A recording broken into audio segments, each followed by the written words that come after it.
Dietitian Talk Live. Hello, everybody. Today's topic is really exciting.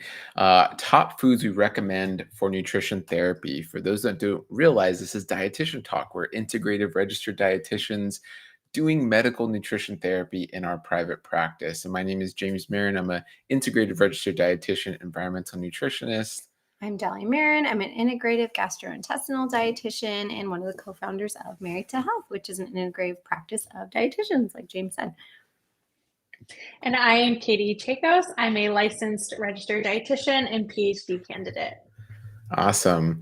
And we're all here, and some of our dietitians aren't here, obviously, whether it's time zone, whether it's seeing patients. So we have a total of 6 amazing registered dietitians, including Katie, in Married to Health. And we do medical nutrition therapy. It's really about assessing how's your relationship with food. How are you doing with food? What can food really do for you in terms of helping you stay healthy, helping you with your current symptoms, and overall, if you do, hopefully you don't have a chronic disease, but if you do, helping you with that.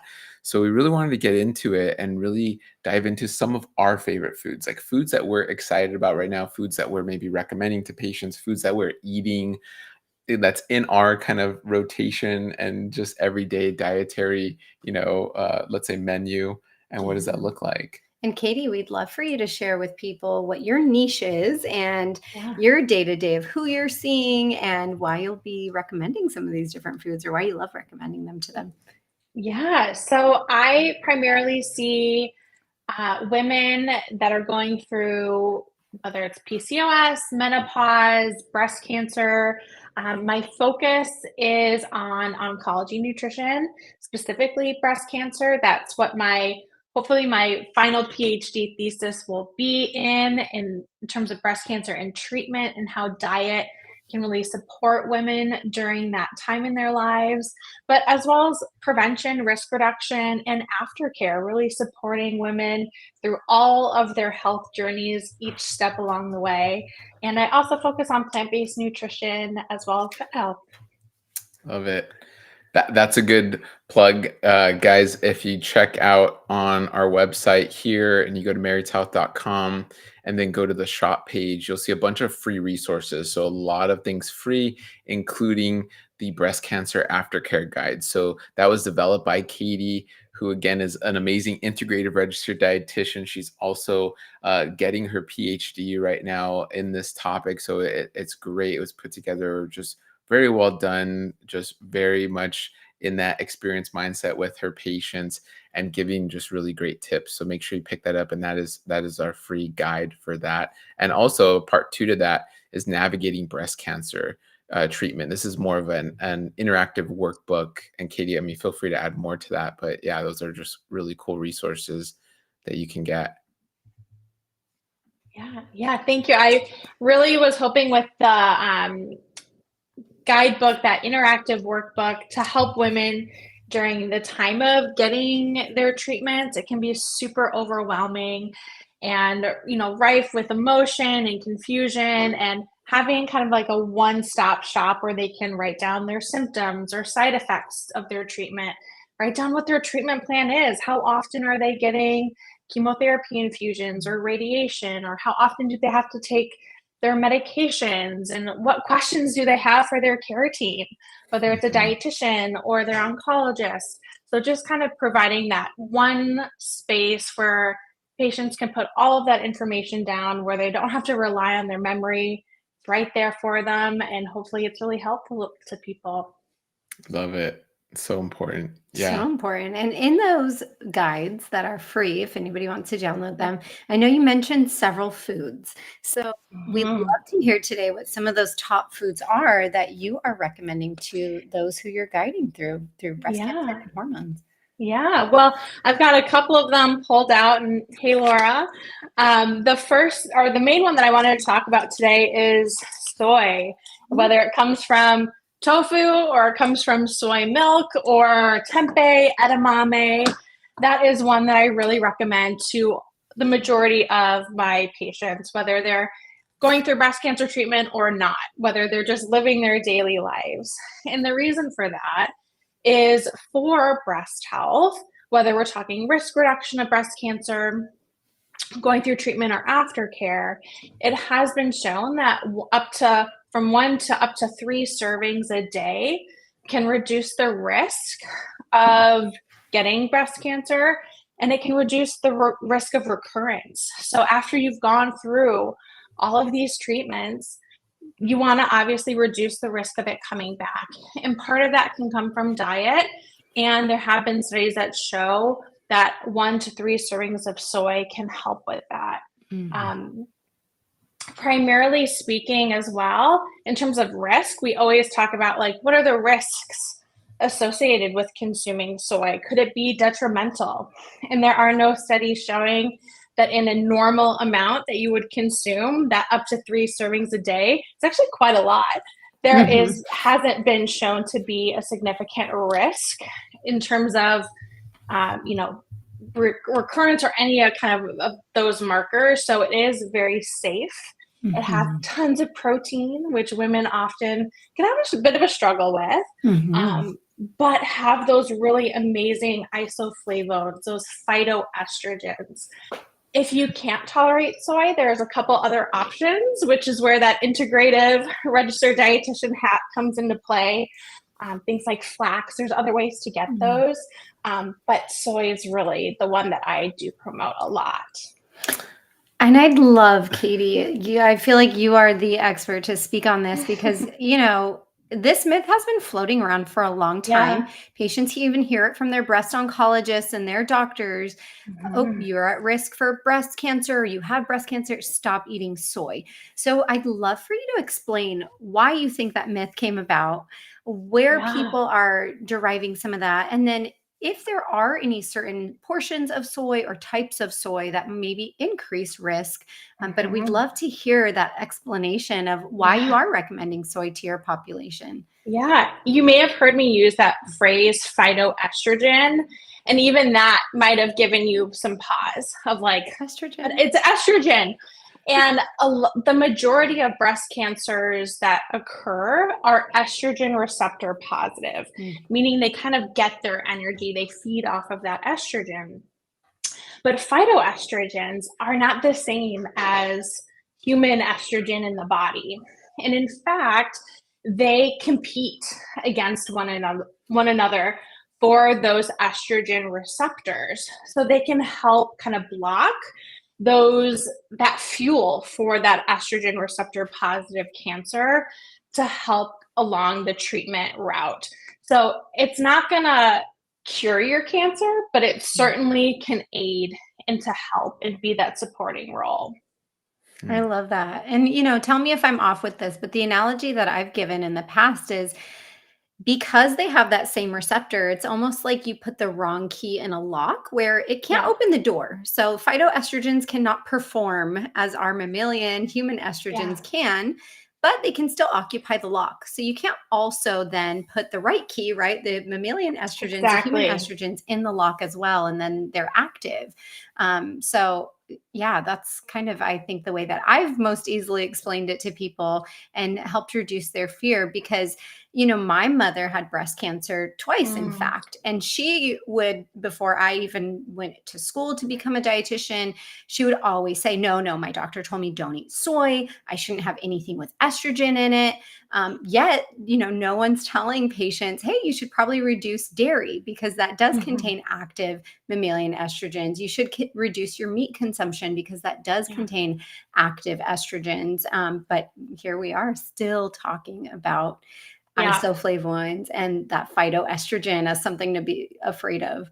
Yeah, exactly. And even aside from the breast cancer conversation, soy's also been shown to help with those that are going through menopause and decreasing some of those uncomfortable side effects like hot flashes that can just be so frustrating and annoying for so many women out there. So regardless of if you're having breast cancer as a concern or just going through the normal process of aging and getting older as a woman, so it can be beneficial throughout all aspects of our lifespan. I love that. Would you say, Katie, are there any sources of soy that maybe are not super excited about, or maybe you're not always recommending, any forms that it could come in or any types? The biggest thing with soy that I've come across with my patient population is actually those who are having histamine intolerance. Mm. I've had a number of patients who say that they can't really tolerate soy. And that's where that individual component comes into play.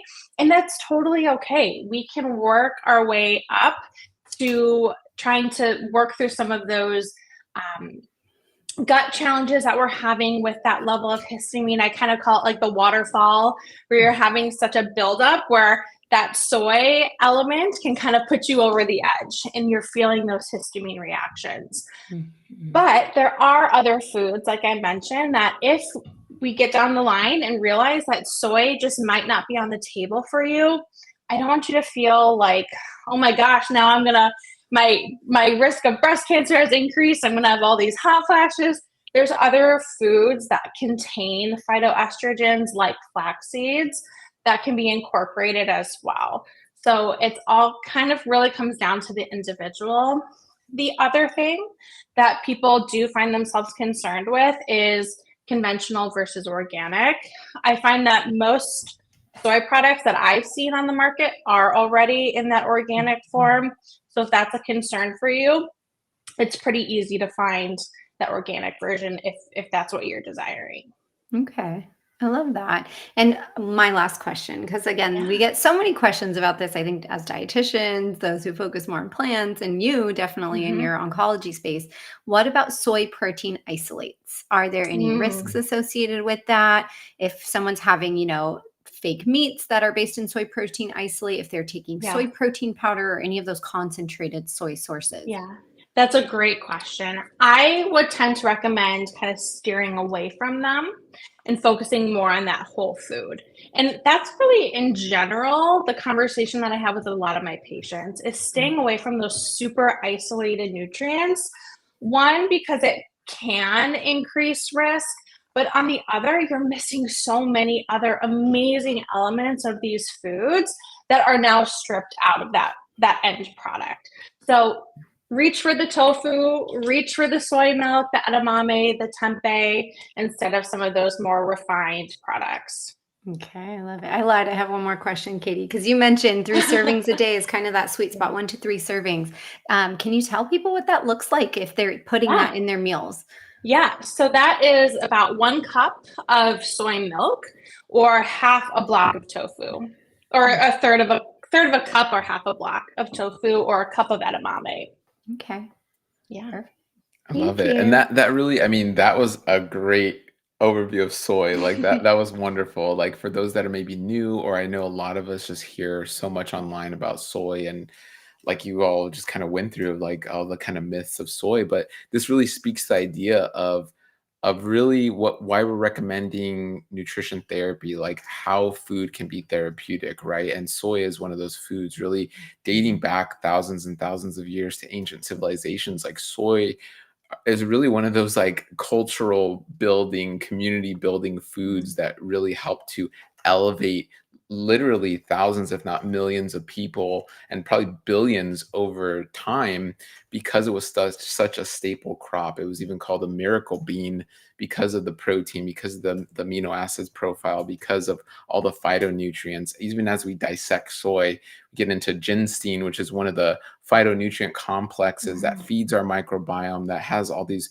beautiful properties and positive effects on the body. And that's just one of the phytonutrients in there, on top of then the soy flavonoids and what it can do. So cool. And that really speaks to why we do what we do. Like we really love understanding the foods and how these foods can just really help our body. It is this interplay of like, I'm literally putting this outside thing in my body, and look at what it can do in a positive way. Like that is literally medical nutrition therapy right there. I Yeah. love it. It's beautiful. And so, yeah, whether you're, worried about the soy because of myths you've heard, whether you're somebody who has family history of cancer, whether you have hypothyroidism and you've heard you should avoid soy, we are here to dispel those myths and say, Mhm. enjoy your organic soy and include it as part of your balanced nutrition. Love Mhm. it.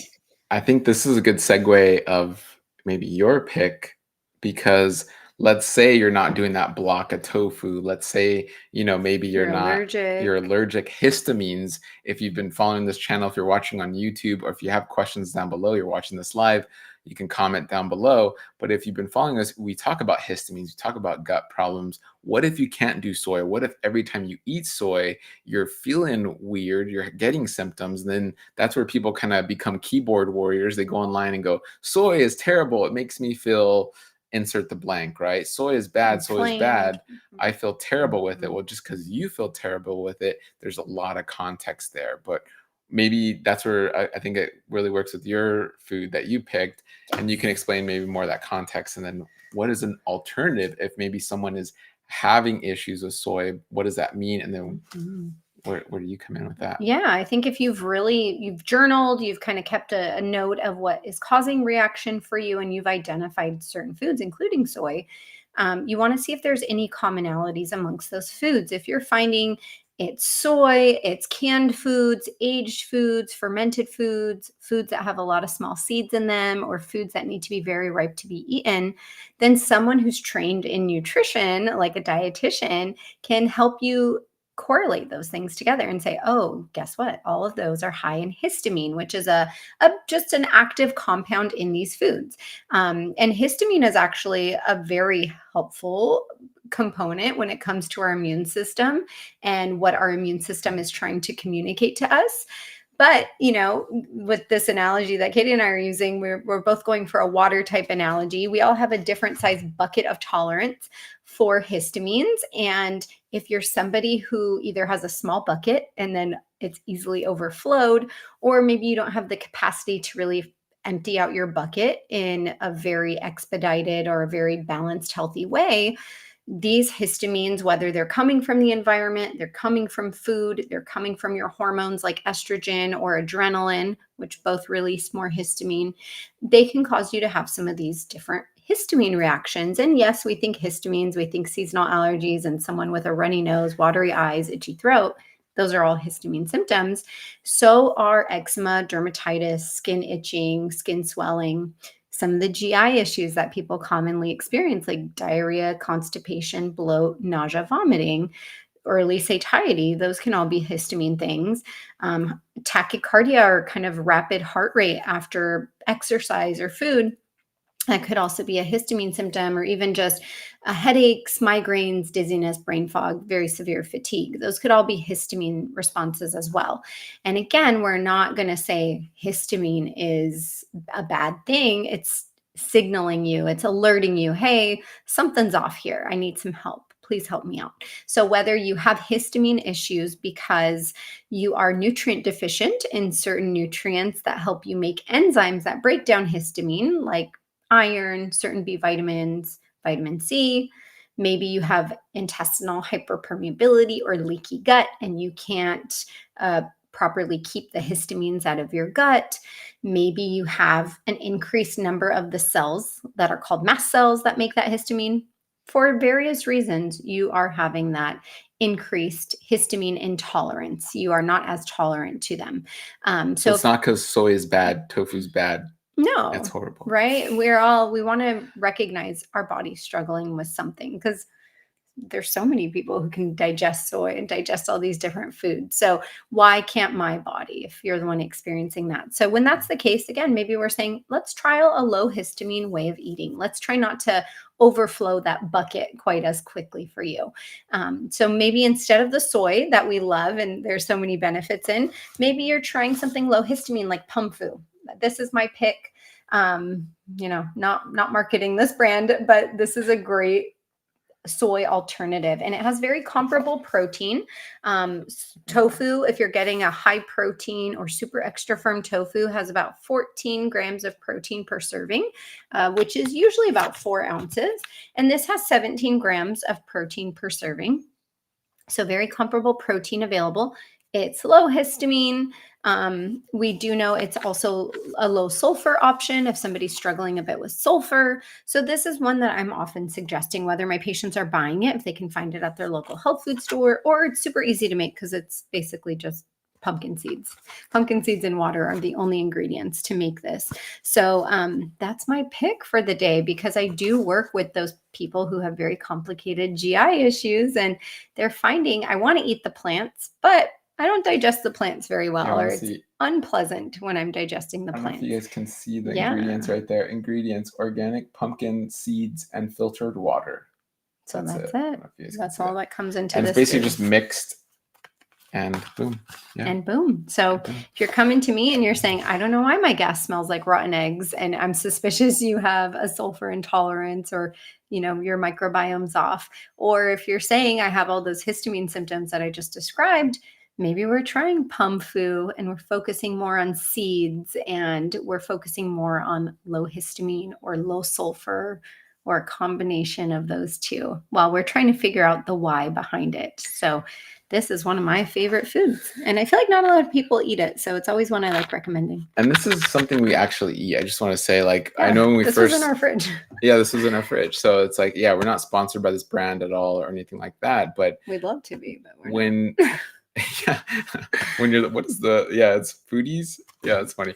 But when you could eat pumpkin seeds, right? If you're eating this, go ahead and eat pumpkin seeds. But what's really cool is then kind of just processing it a little bit. Like you saw the ingredients, it's basically just pumpkin seeds in water. But when you are mixing it and then forming it into a shape, it's really cool. You then can add flavors to this, like a tofu, or like if you were eating plain chicken or something, how you add seasoning and you make it your own. You can throw this in the air fryer. You can bake it. They even made... Yeah, this one They have flavors. So this one's a chorizo crumble. I tend to combine them. This one's a little bit oilier and kind of higher fat, so I just don't enjoy that. So I usually put them together so it kind of absorbs the flavor. And this one's still low sulfur. If we're talking about a low sulfur option, it's not low histamine anymore because it has vinegar and it has tomatoes in it. You've added some ingredients. So we've added some histamines to this one, but I still think, again, if you're maybe someone who is allergic to soy, intolerant to soy, low sulfur, I like PUMFU. Very cool. PUMFU. I have a question for you, Dahlia. If someone was struggling with lots of histamines and maybe they come and say, well, then does that mean that I can't eat tomatoes and vinegar and all of this stuff forever? Or the tofu even? Is there a way to get to a place where you actually recover your gut or wherever the root cause was, and then you eventually are able to tolerate? Is there hope for people out there struggling with these?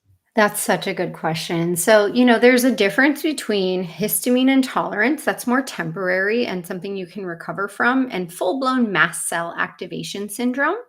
If someone does have just histamine intolerance, and that's caused by hormone imbalance or leaky gut, or if that's caused by maybe a yeast overgrowth that they have, and we're able to take care of those things and really help them with the root cause, then they will gain more tolerance to histamines as we're working on those things. So a lot of the times they, eat in a low histamine way for a couple weeks, maybe 2 to 4 weeks. And then as we're working on the root cause, little by little, they're able to start tolerating more histamine and find, oh, okay, I added back tomatoes. I had a patient recently message me saying, I used to only be able to eat 1 slice of orange, and I just ate a whole orange yesterday after a couple of months of us working together. So that person had histamine intolerance, and hers was caused by, deep leaky gut, yeast overgrowth. I have other patients, though, who have full-blown mast cell activation syndrome. And this can be caused by underlying conditions that they have, usually with their connective tissue. So if somebody has some type of connective tissue disease like Ehlers-Danlos or Marfan's, or another condition that's affecting their connective tissue, or if in response to some type of imbalance or some type of pathology or disease, their body has just increased the number of mast cells in a concentrated area. Sometimes we see that in the gut, in the bladder. We can see that in the blood as well, or in other areas of the body. That is a little bit harder to recover from. So I do have some of my patients, again, maybe they have POTS or dysautonomia, and this is going to be a long-term thing for them. So I do see patients like that. And the goal is not to say, okay, just say goodbye to histamines and never enjoy them and their benefits again. They're high antioxidant foods. We usually will just work on focusing on different resources. So again, if we're thinking of their histamine bucket, their bucket overflows very easily or is always kind of in overflow mode. So we might use resources and tools to kind of cover up the top of the bucket, so not as many histamines can fall into the bucket. So this can be medications or other compounds that are called histamine receptor blockers or agonists. So whether that's a medication their care team prescribed, like Pepcid, or it could be Zyrtec, or it could be another antihistamine medication, those work by blocking histamine receptors. So H1, H2 receptor blockers kind of cover up part of the bucket, if you will. We can also do things like add a spigot to the bucket to kind of empty out the bucket more quickly. So I'll recommend enzymes like DAO, which you can take, and this empties out their bucket a little bit more quickly. So this could be something they're just taking with their meals that are higher in histamine. And then you can also use tools that kind of shut off the hose that might be kind of filling the bucket with histamine as well, with using things called mast cell stabilizers. So again, those are the hoses, the cells that are pumping in the histamine to the bucket. So I'll recommend things like quercetin and stinging nettles and bromelain, or bitter melon and tulsi or holy basil. So we'll kind of try to assess, where are you in this? Where has your care team staged you? Is this a short-term thing that we can eventually reverse? Or is this more long-term? And then we're just using tools instead of restricting long-term. Dude, and such an overlooked aspect. Great answer. It's like, dude, it's so, I mean, Dahlia is just so comprehensive with I these know. topics. It's like, if you anyone who's watching this now or later, if you slow down all of that, you will get such nuggets and gems, and then You just got a session. You just got a dietitian session right there. And then with that, this is not medical advice. Consult your care team or go to marriedhealth.com and make an actual appointment, because again, everyone is individualized. This is very general knowledge, but very deep knowledge. But again, you can be different, where you think, oh, it's histamine. You take all these things, but it could be something else. Some deeper roots could be thyroid and pelvic floor and so much more. Or your body could be producing those histamines, and your immune system could be very active for a reason. So you don't want to always shut off the alerts. You want to try to listen to them first, figure out why they're there, and then try to deal with them. But it could be also cyclical. You know, many women, when we're in different sides of the cycle, then we might have more histamine produced within the body. And like Dahlia was saying, you know, if you already have like a full bucket, then that can trick and then start symptoms and the alerts. So like James was saying, you know, there's many strategies, but always consult with someone for your specific. Yes, because, you know, so often we see people restrict foods that are so good for the microbiome or good for other things for a very long-term period. So we want to have them tolerate the soy Katie was talking about. And Laura, I know you have a good food that you're going to share too. That's high histamine. But most people, I think, would do really great with it. So I'm excited to hear about Laura's food. Before we get to Laura, should we answer this one's about soy? Do you want to, or wait till the end? Yeah. Okay. No, you can answer it. Dahlia wants to wait till the end. No.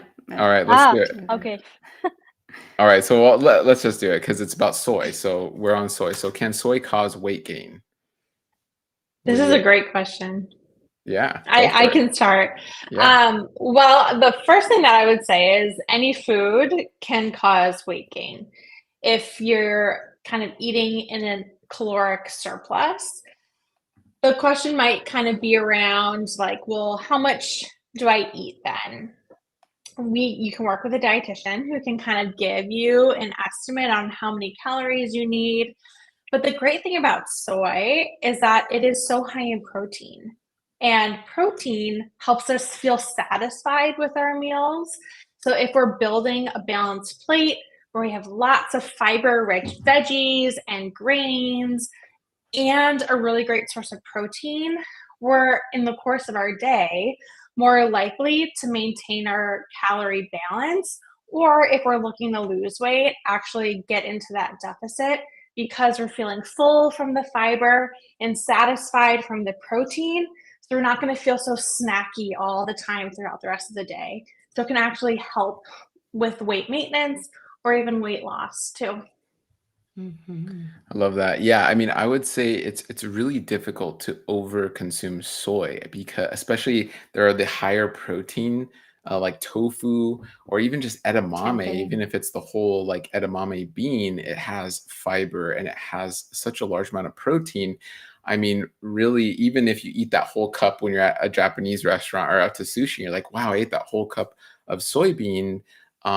You're typically not going to be like, give me 5 more cups and I'm going to just go to town and overeat it, right? Because it's so satiating, just like Katie said. Yeah. So I think it's really like we kind of mentioned earlier, when you get into the hyper processed versions of soy, when you're really stripping away the fiber and a lot of the other like healthy starches and just stripping it down to whether it's the fats or the protein and then adding it to soy is a big time let's say like emulsifier or food additive to other, let's say, hyper palatable foods, meaning foods you can just overeat, right? So you'll find like soy additives in like chips and other processed foods that you can tend to overeat. But the soy itself, in tofu or in like edamame or in something even better, fermented, is great. It's super hard to overeat and make you gain weight. Yeah. And again, when people say gain weight, I always question, why are you suspicious of that? And then what type of weight do you think it's causing you to gain? Because I think it's hard, yeah, to gain fat on soy. It can help with muscle gain.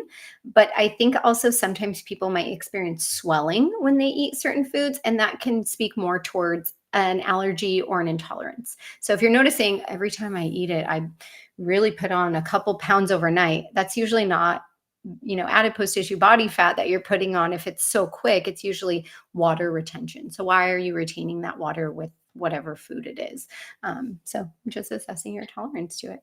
And also I wanted to add, like what you said, Dahlia, like maybe it's not even the food, maybe it's actually the fear of the food.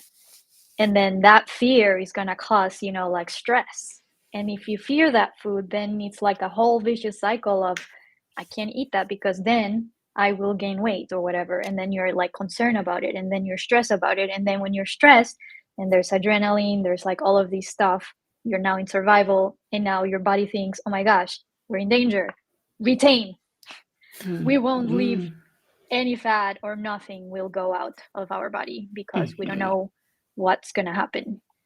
And so it's something to think about too, that sometimes more than the food is our relationship with the food and what we think about the food. Like what conditioning do we have, and are we putting it in a pedestal or not? And are we putting morals into food too?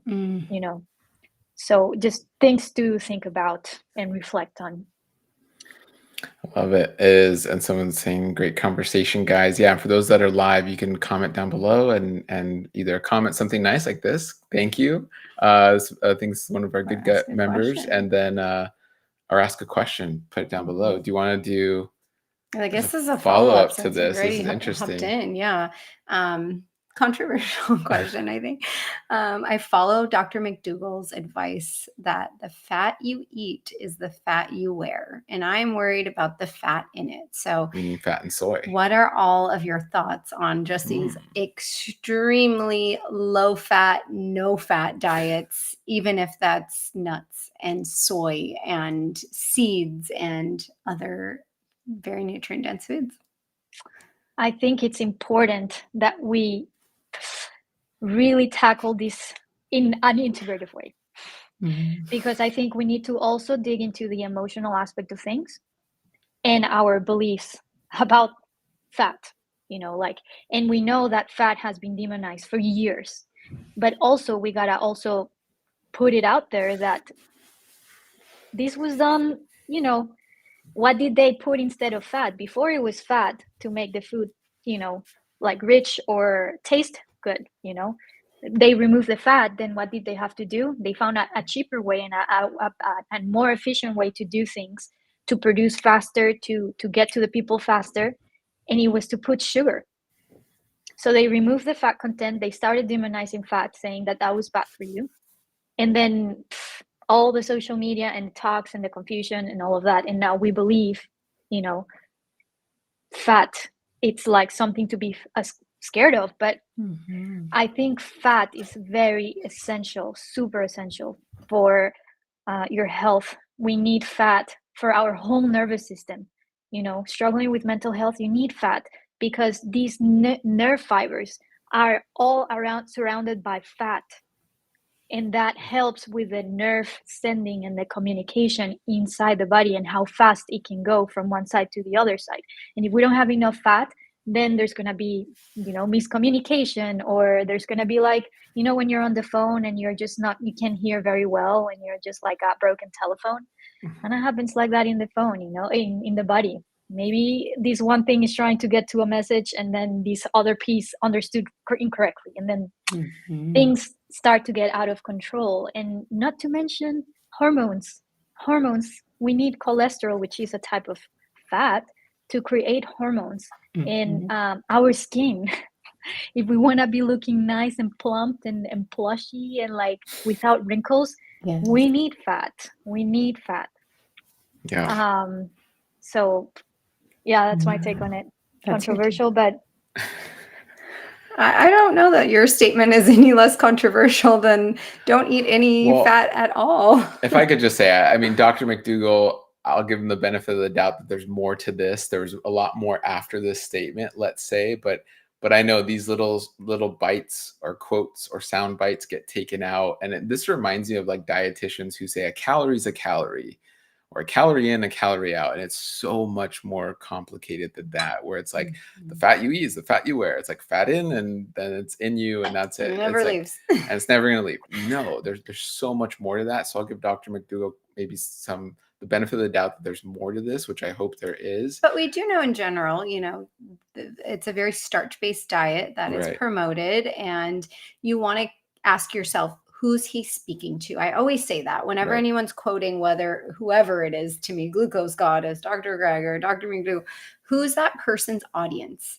And does that fit what you are dealing with? Right. Because, you know, I've seen a lot of patients who will come to me saying that, oh no, I went on a no fat. So I started with oil and then I cut out nuts, I cut out seeds, and then I even started cutting out fat and tofu and other things. And then I started having all these gut issues. And, you know, I do see that happen because your body is prepared to intake carbohydrates, fats, proteins, antioxidants, vitamins, minerals. Ideally, they're all coming in together because then it kind of paces how we're digesting them. But what I do see is when we're completely cutting out fat, it understimulates the gallbladder. We know that our gallbladder is a reservoir to hold on to something called bile, which is a digestive juice made by your liver. And the most common thing the gallbladder and the bile are known to do is digest fat. But I think what other people don't realize is one, bile also activates hormones in the intestines called motilin, and that helps with gut motility. It also is antimicrobial, and it helps to reduce populations of opportunistic bacteria and other microbes in the small intestine where they really shouldn't be overpopulating. And it is also basically a trash bag for things that your liver wanted to get rid of, including excess cholesterol and hormones.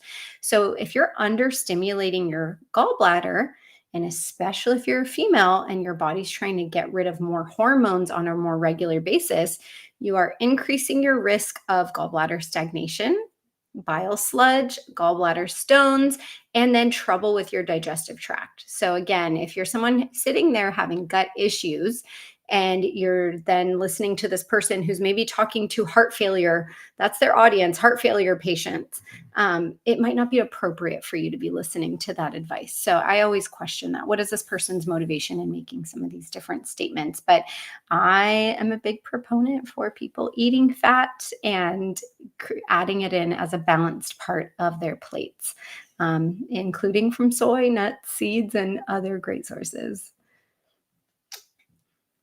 All right. I don't know, Katie, if you want to join on the soapbox or if we kind of covered it. Yeah, you guys really brought up a lot of the main points, and I just want to bring up one small thing to consider in this conversation as well, which is our enjoyment of food. Fat carries flavor. And not saying you have to go out and add tons and tons of fat to your meals, but it is an important element of our enjoyment of food, which is also important to consider if you like what you're eating, because if you do, you're going to continue eating it for the rest of your life versus making a really kind of short-sighted, 60-day no fat diet and then you go back to what you were doing before. So just have those moments of joy in your food as well. It's so important. Like I couldn't imagine my life without avocados. Like I grew up in SoCal. I've had avocados my whole life. And when I know there's some places in the world where it's like, oh, we don't get avocados or they're really expensive. And it's like, oh, wow. But that's just an example of a fatty food that's still a natural whole food.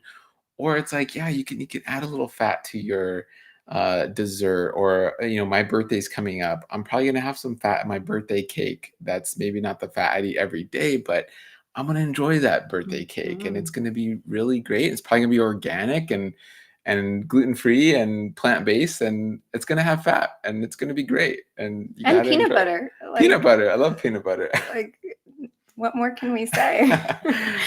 So Delicious. So yeah, we hope totally that agree. you all are empowered to include some great fat sources in your meals, and that it's not something you fear. Again, it doesn't go in and it just stays there. You find that balance with it, and it's a balanced part of your macronutrients, your calories, and your antioxidants and just nutrients for your body. I mean, there's so much more to, fat soluble vitamins. You need fat for other Yes. things. So anyway, we can go, Yes. but this speaks to the topic, nutrition therapy. Fat is part of nutrition therapy. Do not completely eliminate fat to where it's so low. You're not getting the therapeutic effects of fat, which For it your definitely gut, has. for your relationship with food, for your metabolic response, all of it.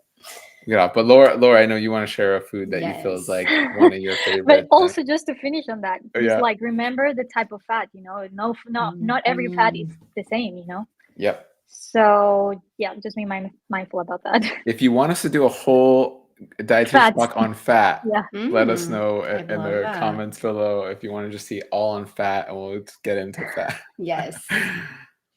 Yeah. Yeah. So actually, I brought a few foods Ooh. because I really I'm very passionate about, our mental health. And we know that the research shows how important it is, like the nutrition that we put in with how we feel also emotionally or mentally.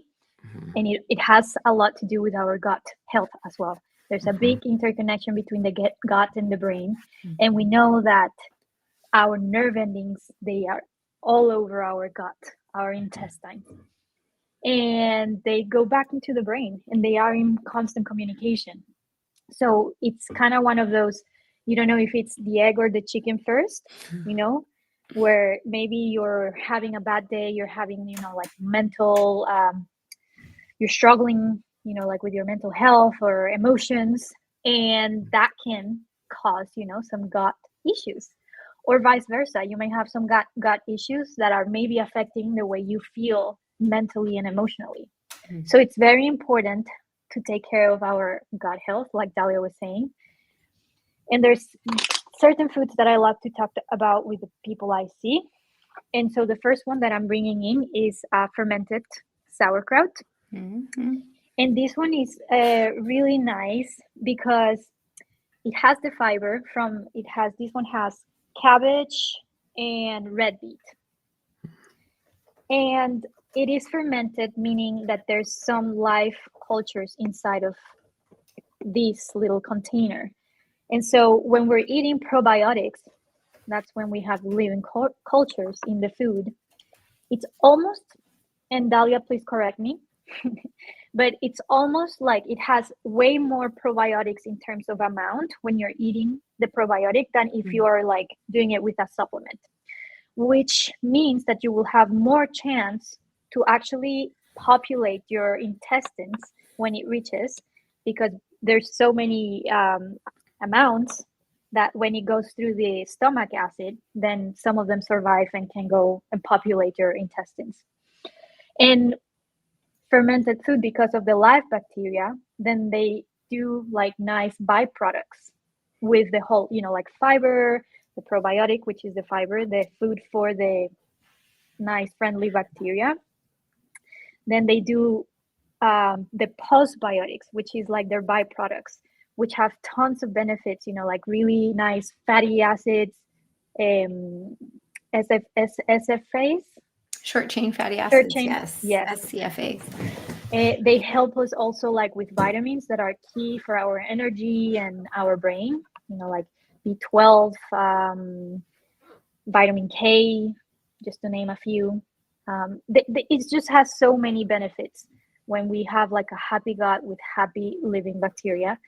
And this is another option with that has live cultures, which is this one is a coconut yogurt, but you can use any type of yogurt that has live bacteria.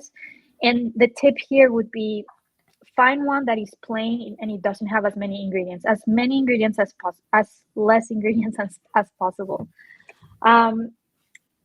And this one, what I like about this one is that it has organic coconuts, water, some cassava root, which is like a prebiotic, which helps feed the probiotic, the living bacteria. And then it contains the different strains of living bacteria in it. And with these, I usually like to eat it as a combo. So I have a little kiwi here. And kiwis are really high in prebiotic fiber, which our little gut bugs love. And so usually I'll just have a bowl of coconut yogurt or any yogurt that you prefer, as plain, less. You can sweeten it with some fruit like kiwi, or maybe add some berries, which by the way is also wonderful for your mood and your brain because of the antioxidants and the fiber. And then I like to finish it up to top it with some hemp hearts, which are really high in protein. You'd be surprised. Like these are the highest in protein that I found so far. Like 2 tablespoons is 10 grams of protein. And on top of that, it has omega-3s, which are really nice for the brain because it's a type of fat that is very beneficial. Well, not just for the brain, for the whole body, but it helps keep the inflammation at bay. And with oxidative stress, from our daily lives, from stress, from maybe toxins when we go out, like any of this stuff helps through this food to kind of mitigate any oxidative stress that we may have in the body. And so when we have a happy gut, we may also find that we have a happy head. And to mention too that the gut produces 90% of serotonin. And serotonin is the hormone that makes us feel calm and like at ease and like satisfied. And when we're deficient in these type of neurotransmitters, then things kind of get a little off balance. So, sometimes we might need a little bit more help than just food. But when we're working with medical nutrition therapy, that can also help our gut and our mind and emotions, then things can get a little bit easier and then you can strategize. I had this one patient telling me that she was feeling anxious, especially at a certain time. And then we went through like what she was eating just before, and she was telling me like, one of those bars. But one of these bars, when we looked at the ingredients list, we found out that they're really highly in sugars. And so if we don't have the correct combination of protein, fats, and there's like on top of that added sugars, then our blood glucose levels are going to go crazy. And then our adrenaline, it affects our mood. And so sometimes we think that there's something wrong with us, but it might be as simple as, okay, actually I ate this bar that perhaps had more sugar than it should have. And now I'm feeling this way because my body actually needs maybe something else. Maybe something with a little bit more protein, a little bit more fat, maybe, stuff like that. And that's my rant. Very cool. Laura's talking about good mood food, which I love that. So much of that centers in the gut.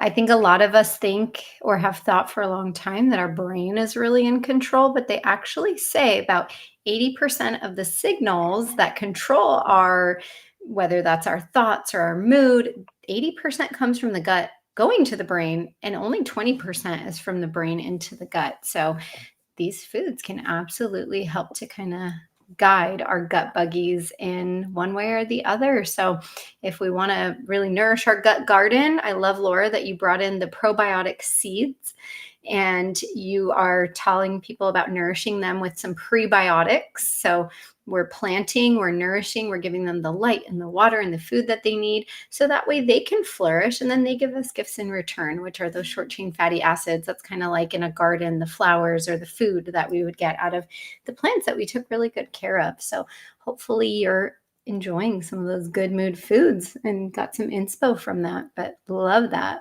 Yes. My last but not least. Your last but not least. Okay, so my food that I brought to show and tell today to share with everybody are our dried kidney beans. So we have lots of dried beans. We keep in jars here at home, and they're nice and dry. And I love this just on so many levels. They can pretty much last forever, relatively speaking. You want to just eat them. Obviously, you don't want to leave them there for decades and decades. Obviously, but overall, they last for a very, very long time. They're very inexpensive, even to get organic. And you'd be surprised, even 1 cup of these will last you, depending on how big your family is, for about half the week. And you can play with them and make them into things. When we make a huge batch of kidney beans, we make them into burgers. We add them to Buddha bowls or other bowls, and you can transform them quite a bit. You can even bake with them and add them to baked goods as like an extra hit of fiber and protein, which they have in abundance, as well as you'll notice they're red. So they do have phytonutrients. You are getting phytonutrients in different colored beans, including white and black beans, whether it's a navy bean or a black bean. So beans, I mean, again, legumes in general, but kidney beans I picked specifically because a lot of people that come in through our practice are like, I can't eat beans, let alone kidney beans, because kidney beans are at the top a little bit in terms of how you digest them, in terms of their fiber amounts, and really they do need a robust gut to digest. And so the goal here and just the message here is eat your beans. And if you're having trouble with beans, just know that, like your body, you can train your body to become stronger. The same is true with your gut microbes, and overall your gut microbiome, which is this huge ecosystem that lives inside of you. And so you can train it. So all the foods we talked about here with, repetition, just like when you're in the gym or you're doing something new, it's going to be maybe a little difficult at first, but if you need help, you can see Katie, you can see Laura, you can see Dahlia, Rachel, and beyond, and go to marytalk.com. But really, a lot of these foods are amazing foods. They can be therapy for your body, therapy for your gut microbiome. And it doesn't have to be all or nothing. If it doesn't happen tomorrow, realize that we were just talking about this earlier about success stories. It sometimes takes time and patience. So you have to be patient and take that time, be diligent in your training, and you will get there. So, or even just use different tips, right? Because if you're saying, no, beans are magical fruit for me, and I don't really tolerate them well, so eating a really big bean like a kidney bean is not something I feel ready for. Like Jane said, start small with quite literally smaller sized beans. Maybe you're starting with lentils or mung beans that are smaller, and then really try to understand why beans make you gassy.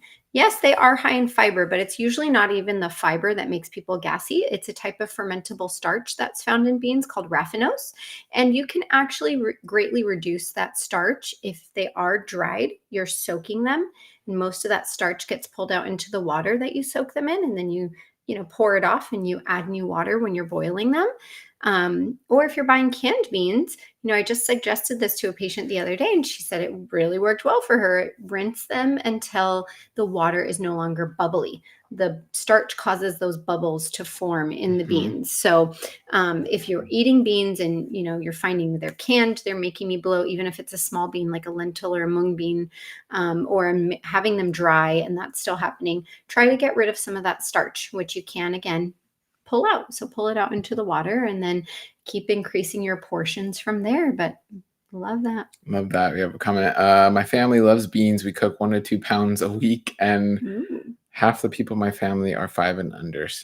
Half the people in my family family of of 5 are are under 6 years old. Love it. That's great. Yeah, this Layla was practically made of beans. She was, as far as a finger food, when she was 9 months old, and she was just grabbing those beans and just eating them like crazy. So great food when it's baby-led weaning or for the littles, for sure. Wonderful. Well, that was great. I think we got into it with histamines. We shared our foods, got into it fermented foods, the gut-brain connection. Dispelled some soy Fats. myths. Soy myths, fat. That was great. Wonderful. You packed in a lot. Go team. That was wonderful. If you guys want to learn more about our dietitians, about therapeutic foods, go to marytout.com. You can go to marytout.com or click the links below to get some of our free resources. You saw some of those today. Thank you all so much. We have a lot of great things coming up. So again, even if you're not a patient, you go to marytout.com, sign up for a newsletter, get connected and plugged in so you don't miss anything related to feeling with each meal, healing with each meal, good mood. Wait, did you say good mood food? And all that good stuff. So thank you all so much. Until next time, you can look forward to a talk coming up with Dr. Eva Nina, known as Gut Love. You can look forward to another Good Gut Live and another dietitian talk next month. And if there are any topics you're really passionate about, we're always open. We're always wanting to know what's on your mind so we can either add to that or, dispel any myths that may be out there or confirm some suspicions that you've had. So comment below. Let us know what other topics you want to hear our dietitians at Married to Health talking about. All right. All right, everyone. Happy Friday. We'll talk to you soon. Bye.